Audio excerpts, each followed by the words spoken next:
Now we will discuss about the types of dose कि dose की type कौन सी है। तो फर्स्ट वन हमारे पास है थेरापेटिक डोज। कि ये जो थेरापेटिक डोज क्या है, चलिए आइए देखते हैं। थेरापेटिक डोज क्या है? Average adult dose.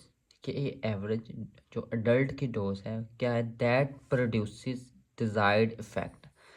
कि ये मिनिमम अमाउंट ऑफ ड्रग या जो हमारी कोई भी ड्रग की जो मिनिमम अमाउंट है, जो डोज है, जो एवरेज हमें चाहिए, जो हमें इफ़ेक्ट लाना है बॉडी के अंदर, उसको प्रोड्यूस करने के लिए, जो हमारा डिज़ायर्ड इफ़ेक्ट है उसको इंड्यूस करने के लिए, प्रोड्यूस करने के लिए, हासिल करने के लिए, वो जो अमाउंट हम लेते हैं ड्रग की, उस डोज को, उस ड्रग को, उस अमाउंट को हम बोलेंगे थेरापेटिक डोज। तो ये हो गया हमारा थेरापेटिक डोज कि थेरापेटिक इफेक्ट लाने के लिए जो अमाउंट ऑफ डोज होगी वो थेरापेटिक डोज। उसके बाद आ जाती है लोडिंग डोज। लोडिंग डोज क्या है कि जब हम कोई भी थेरापेटिक जो थेरापी या कोई प्लान वगैरह हम इनिशिएट करते हैं, स्टार्ट करते हैं, कोई न्यू मेडिसिन स्टार्ट करते हैं, तो जब हम उसे स्टार्ट करते हैं तो फर्स्ट डोज है जिसे हम इनिशियल डोज कहते हैं, वो ज़रा लार्ज अमाउंट में हम देते हैं। तो वो जो लार्ज अमाउंट में जो इनिशियल डोज है जो हम देते हैं to reach effective level quickly, कि जब हमारी बॉडी के अंदर ड्रग जाती है तो उसको एक मिनिमम एक इफ़ेक्टिव लेवल अटेन करना होता है, हासिल करना होता है। अगर वो लेवल हासिल नहीं कर पाती वो ड्रग, तो हमारी बॉडी में थेराप्यूटिक इफ़ेक्ट, डिज़ायर्ड इफ़ेक्ट नहीं लाएगी। तो वो जल्दी इफ़ेक्ट लाने के लिए जो हम इनिशियली जो डोज देते हैं वो जो ज़्यादा या लार्ज अमाउंट में जो देते हैं, तो उस डोज को, इनिशियली डोज को हम बोलेंगे लोडिंग डोज। अच्छा, फिर क्या हो गया? जब हम कोई भी ड्रग को लेते हैं बॉडी के अंदर, जब वो बॉडी के अंदर जाती है तो क्या होता है कि वो जैसे इंटर होती है फ़ौरन नहीं, थोड़ी देर बाद वो हमारी बॉडी से एलिमिनेट होना स्टार्ट हो जाती है। एक्सक्रीशन या एलिमिनेशन हमारी बॉडी से उसकी स्टार्ट हो जाती है। तो उसके बाद फिर उसकी जो लेवल है ड्रग का, डोज का, हमारी बॉडी के अंदर वो फॉल होना, गिरना स्टार्ट हो जाता है।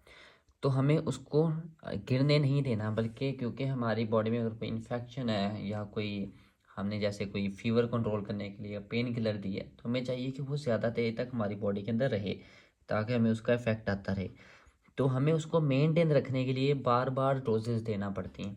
तो वो जो डोजेस, वो जो डोज जो हम यूज़ करते हैं to maintain therapeutic effect, therapeutic effect को मेंटेन रखने के लिए हम जो बार बार डोज देते हैं उसको हम बोलते हैं मेंटेनेंस डोज।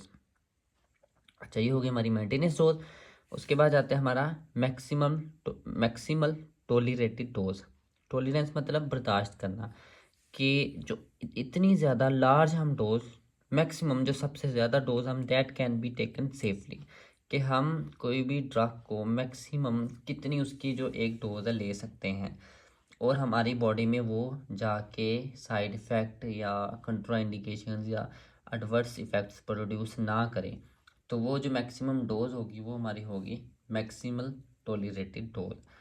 अच्छा, उसके बाद आ जाती है टॉक्सिक डोज। टॉक्सिसिटी से निकला हुआ कि जो ऐसी ड्रग, ये डोज जो हम मैक्सिमम टॉलरेटेड डोज से भी ज़्यादा दे दें, तो उससे क्या होगा कि हमारी बॉडी के अंदर साइड इफ़ेक्ट्स आना शुरू हो जाएंगे, ड्रग की टॉक्सिसिटी हो जाएगी। तो ये टॉक्सिक डोज क्या होती है? प्रोड्यूसेस हार्मफुल और अनडिजायरेबल इफेक्ट्स, कि ऐसी जो ड्रग जो हमारी बॉडी उसको बर्दाश्त नहीं कर पाती, टॉलरेट नहीं कर पाती, वो टॉलरेंस लेवल से ज़्यादा बढ़ जाती है ड्रग। तो वो जो ड्रग, वो जो डोज, उस डोज को हम बोलेंगे टॉक्सिक डोज। उसके बाद आ जाता है हमारी फैटल। फैटल मतलब death can cause death, death, मौत। ऐसी ड्रग, उसकी डोज जो अगर हम लें और पेशेंट की डेथ हो जाए, वो काज कर सकती है डेथ, तो उसको हम बोलते हैं fatal dose. So these were some types of doses.